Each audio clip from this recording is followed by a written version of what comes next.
In this season of Advent, we take time to reflect on the promised Messiah, our Savior, fulfilled in the birth of Jesus, God with us. Listen, pause, consider first the promises in Isaiah 9:2-6.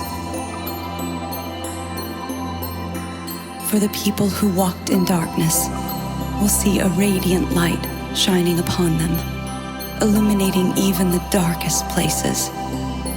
They once lived in the shadows of death, but now a brilliant light is shining on them. Lord, you have given them overflowing joy and made them happy. They are ecstatic over what you have done, rejoicing as those who bring in a great harvest, and like those who divide up the plunder they have captured. For God will break the chains that bind his people and lift off the bar across their shoulders and the rod the oppressor used on them. You will shatter all their bondage, just like you did when Midian's armies were defeated. Every boot of troops on the march, every uniform caked in blood is destined to be burned as fuel for the fire. A child has been born for us. A son has been given to us. The responsibility of total dominion rests on his shoulders. And he will be known as the Wonderful One, the Marvelous Counselor, the Mighty God, the Father of Eternity, and the Prince of Peace.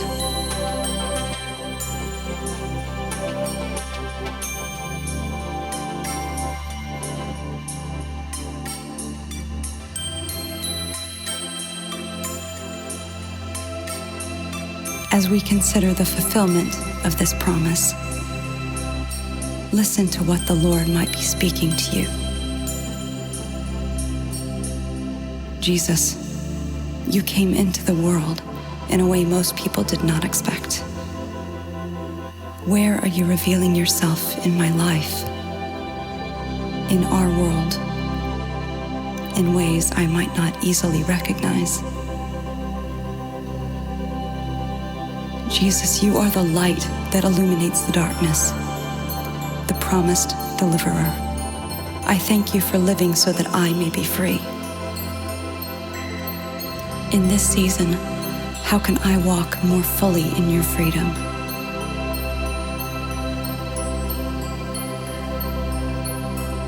We reflect on John 1:1-5 and 9-14.